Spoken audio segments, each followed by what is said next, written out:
Hi, my name is Erika, and I'm here to talk about how the article My Life Without Gender, Strangers Are Desperate to Know What Genitalia I Have has impacted me. Just basically the first line that says, raise a girl, became a boy, and now. Kind of interesting to me, and like, how were you raised a girl and now you're a boy, and now, like, what are you? I mean, that's just my honest opinion, but I'll just keep going. But this article is about Tyler Ford, and in the first paragraph he talks about how when he posts pictures about himself on Instagram, he gets a range of comments such as Slate Tyler or WTF, is this a boy or a girl? When in reality, does it even matter if it's a boy or a girl? Or why do you have to say Slate Tyler? Like, just posting a picture online. He has the right, so much as the person who commented Slate Tyler. And I don't know, to even just put out a picture of yourself and just automatically just getting insulted. I mean, it's pretty brave to actually just keep going and posting pictures of yourself, which is the right thing to do because you have the right to do it. And then he talks about how when he gets on a train, there's some people sitting across from him and they're taking pictures of him as if he was a zoo animal, when in reality he's not. He's just taking the train to one of his friend's house. And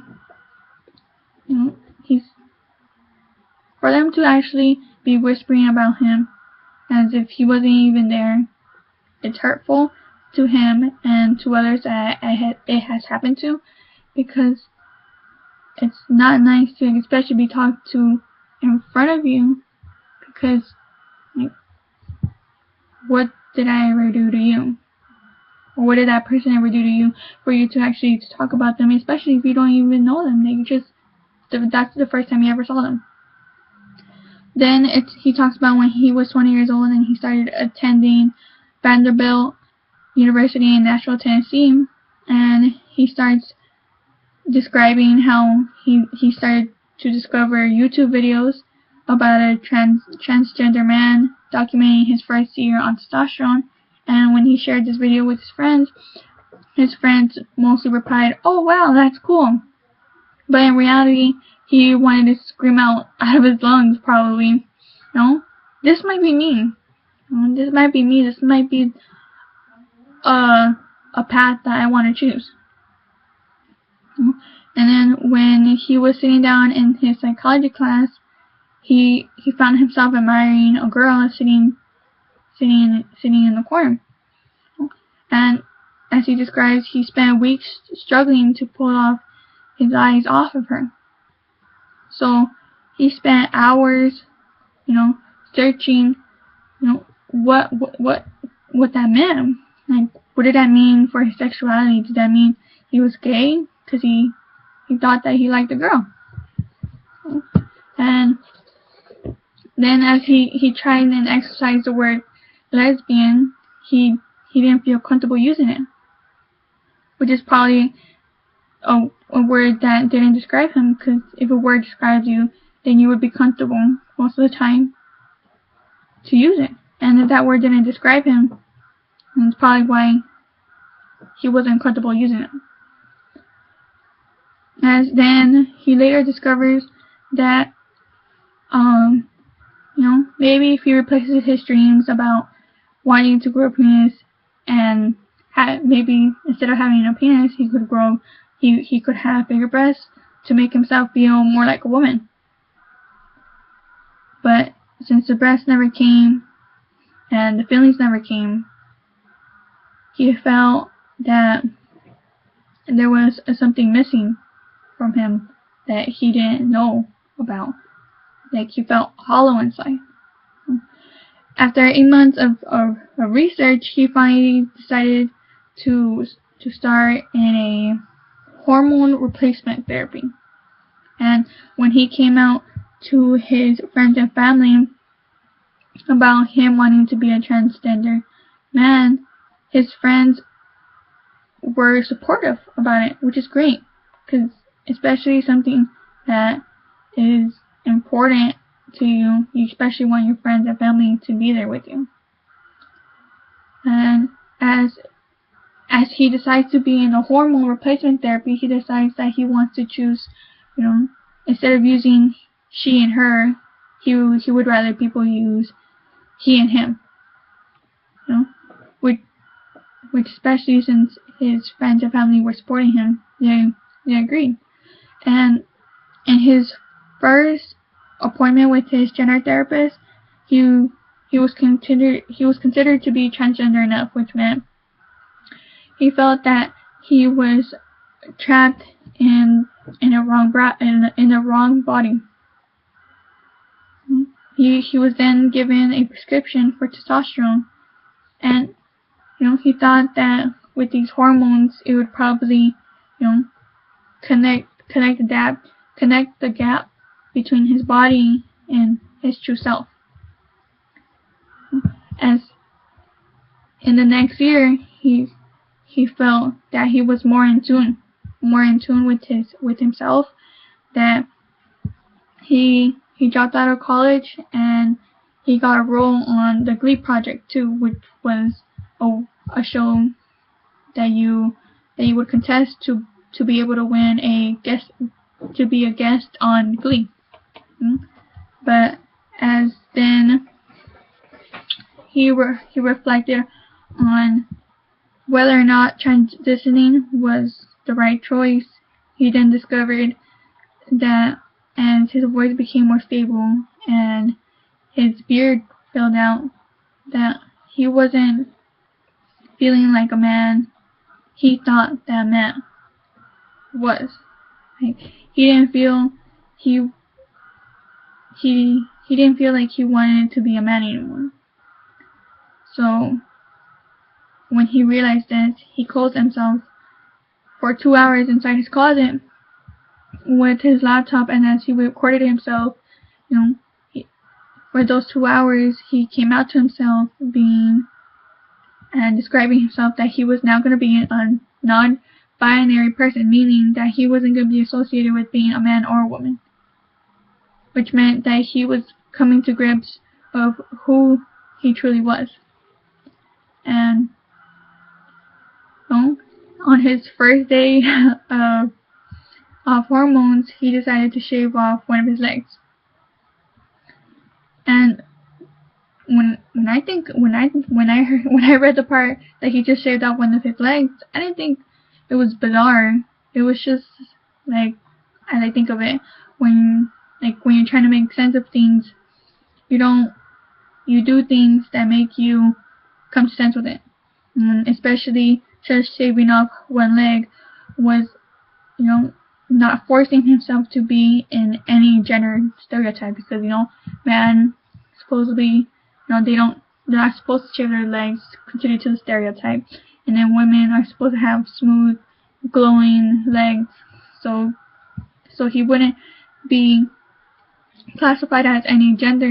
He just shaved off one leg, which he felt comfortable in doing, which was great, and as he said that he didn't want to be in any gender stereotype, he wore clothes, he put on makeup that he felt he was comfortable in. Like, in some days he would wear bright red lipstick and have a beard on, and then another day he would wear a beanie with a button-down shirt. Like, then later on, he would have a journal entry that would say May 13, 2013. He read, "I'll figure it out someday, and then I'll be confused again. Someday, maybe, that's just how the cycle goes." Meaning you don't know what the future has in store for us, especially when you're thinking that you were supposed to be this one person, when in reality now you come to grips to who you really are. Well, he came out as being an agender or genderless or gender neutral, having the freedom to exist as a person without being confined to any limits. He would wear what he wanted to wear, and he didn't know what to make of himself when people saw him, because when people saw him, the one feature would contradict another. So, like I said before, he would wear a beard and he would wear lipsticks, when in reality lipsticks are for girls and then a beard is for men. When in reality that's not true. You can do whatever you want with your body. Okay? And especially how his hips would curve, and it wouldn't really, associate with his facial hair. So, he had the hips of a woman, but he would have the face of a man. So that's what, he associated himself, because he was genderless. It didn't matter what he sported, as long as he felt comfortable with himself. And he felt that he could use the body that he was given to use it in a way to express himself. And then later on, instead, like before, when he wanted to become a transgender man, he told people to, instead of using she or he, to use him or her, him and he. But now that, since he was genderless, he wanted them to use they, them, and their. Since those pronouns felt neutral to him, which is what he wanted to feel. He wanted to feel neutral. He didn't want to belong to any gender. And like most people would describe him as wanting to use those pronouns, that they were grammatically incorrect. When most people use those pronouns on a daily basis without thinking about it twice. For example, he said, when telling a story, person A will say, I met up with a friend from college last night. Person B will respond, oh cool, what's the name? In this scenario, person B does not know the gender of person A, therefore defaults to a gender neutral pronoun. And then he also, especially using neutral terms, he would describe himself as, instead of a boy, girl, man, or woman, he would be known as a person or human. Instead of a son or daughter, he would be child. And instead of being a sister or brother, he would be known as a sibling.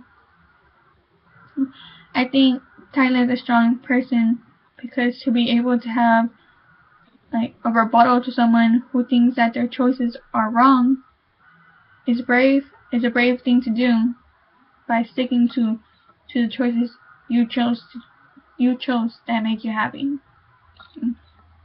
And coming to kind of more in-depth topic about public bathrooms, like gender-neutral bathrooms, especially since they're genderless. They don't know which bathroom to use, especially what will happen when they go inside the bathroom, how people will react. Like he says he has a mental script every time. He's like, yes, I did read the sign on the door. I'm just here to pee. Please leave me alone. I don't want to be here any more than you want me here. But there's no gender neutral bathroom in this facility. Which comes to a transgender woman named Darian Juarez, who was involved in a hate crime in 2005. Darian was shot in the face. Unfortunately, Darian lost her right eye. But right after she recovered, Darian became a leader in the fight for gender-neutral bathrooms across Southern California. And actually, in 2015, this year, West Hollywood became the first city in California to require neutral bathrooms, which is great, And most people are now going into the transition that they require neutral bathrooms for genderless people to feel comfortable. And for example, the show Transparent is a transgender woman who was harassed for just wanting to use the restroom and even being called pedophile, when in reality all she wanted to do was use the restroom and get out. That's all she wanted to do. She didn't ask to be she didn't ask to that. It's like, oh, when I grow up I want to be uncomfortable with my own body. No. They didn't ask for that. That's their true self. They're just looking for the person, for the real them. They're looking for the real true self. And as I get closer to finishing, and he thinks that if he would have known the term transgender at a maybe younger age, he would have better understood himself as a child and especially as a teenager. And now in society we have like Ruby Rose, who appears in Orange Is the New Black and identifies as a gender fluid for Taylor.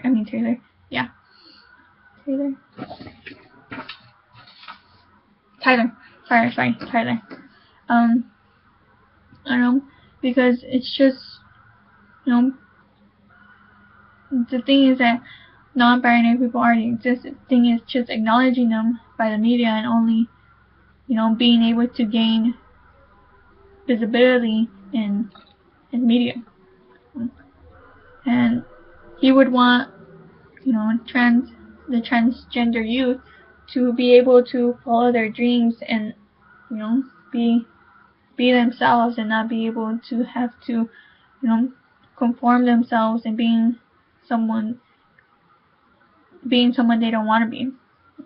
And I quote Tyler, wow, someone like me exists and surviving and thriving. And when he says that, it's a great quote for those who don't really understand what they're going through, because especially like as I told you about the article, it pretty much describes his whole life and how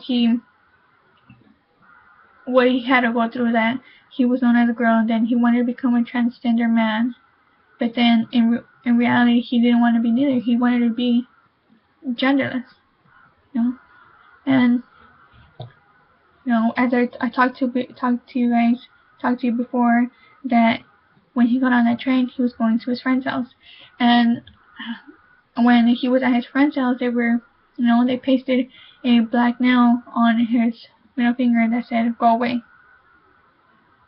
And even though sometimes all of us are not so secure about things, he didn't feel secure enough to throw the middle finger to that guy's face who was laughing at him and taking pictures of him as if he was a circus animal, just when he was trying to go home. And I just want to quote the last sentence in this article. Looking at myself, I see love, resilience, strength, and beauty. I smile. I finally recognizing my essence in my own reflection. Tyler Ford didn't understand what was going on with him, and then at least later in life he understood and he was able to become his true self and be able to connect him and his body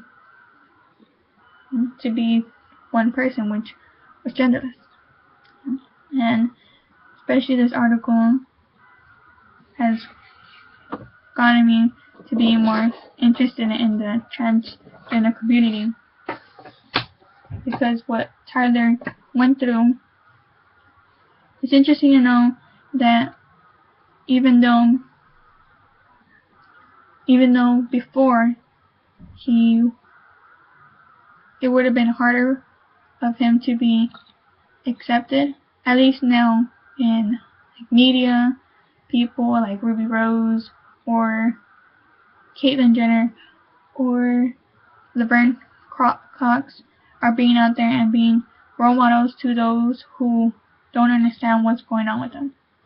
So I want to thank you for watching this video, and hope you liked it. If you didn't, just thank you for watching it, and have a nice night.